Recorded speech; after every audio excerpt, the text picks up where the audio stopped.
Kira-kira apa sih kelebihan dan kekurangan kalau kita itu nernak merpati ya? Jadi kalau kita nernak merpati itu pasti adalah kerugian atau kekurangannya gitu tuh.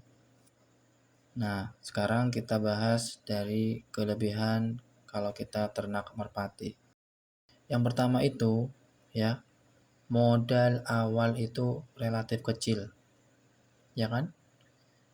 Misalnya kita bisa mulai itu satu pasang atau dua pasang.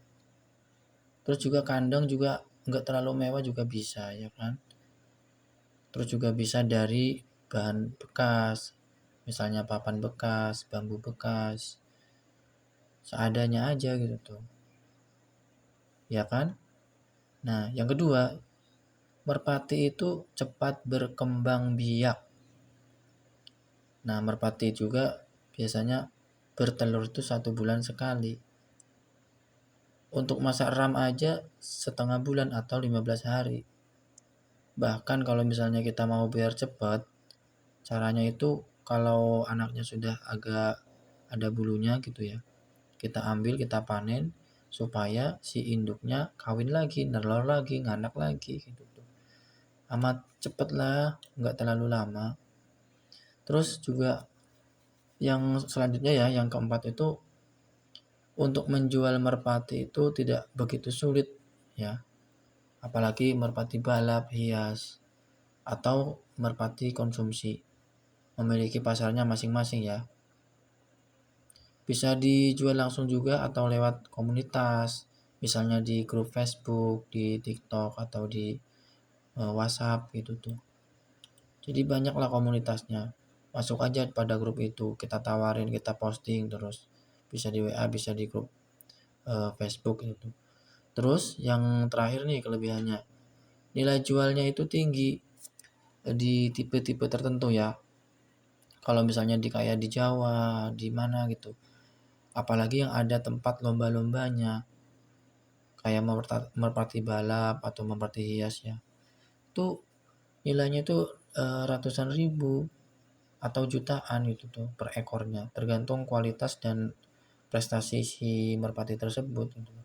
Jadi kalau misalnya kita mau punya merpati yang harganya mahal, kita juga harus bisa melatih, harus berusaha supaya bagaimana merpati itu menjadi bagus, baik itu postur tubuhnya, perawatannya, kemudian juga prestasinya, kalau misalnya merpati kolongan gitu kan.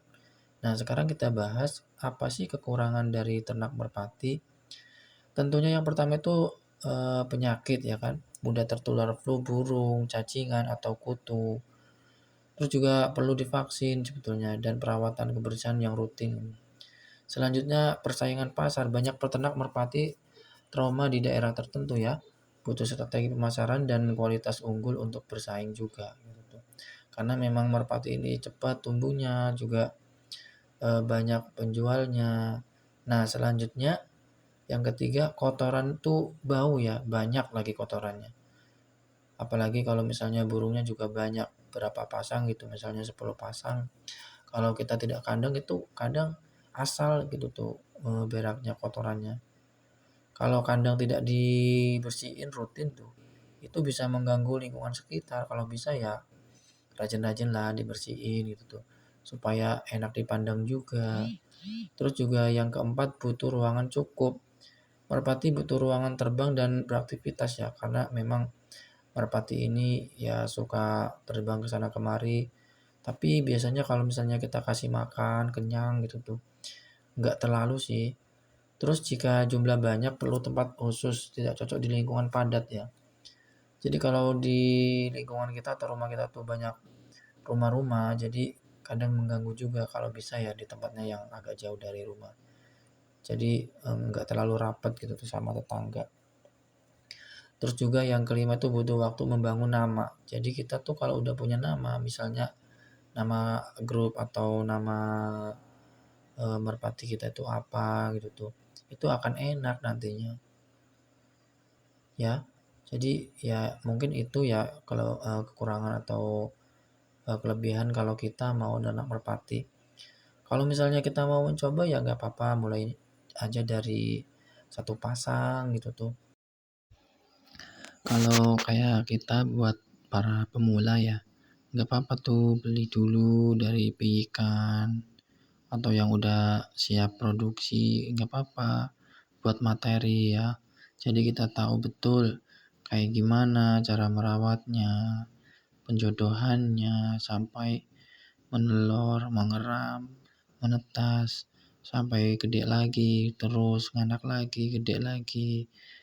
Terus juga kan kita juga membantu para petani jagung, petani beras atau padi, atau juga kalau kita beli banyak ya bahan-bahan itu, seperti makanan itu atau burung, kita juga menjadikan perputaran ekonomi ya. Kalau bisa kita juga seperti itu, ya kan? Bisa jualan burung, bisa jualan bahan makanan seperti yang disebutkan tadi. Jadi kita juga bisa belajar untuk berbisnis kecil-kecilan ya. Siapa tahu dari 2 ekor burung atau 2 pasang burung kita menjadi miliarder.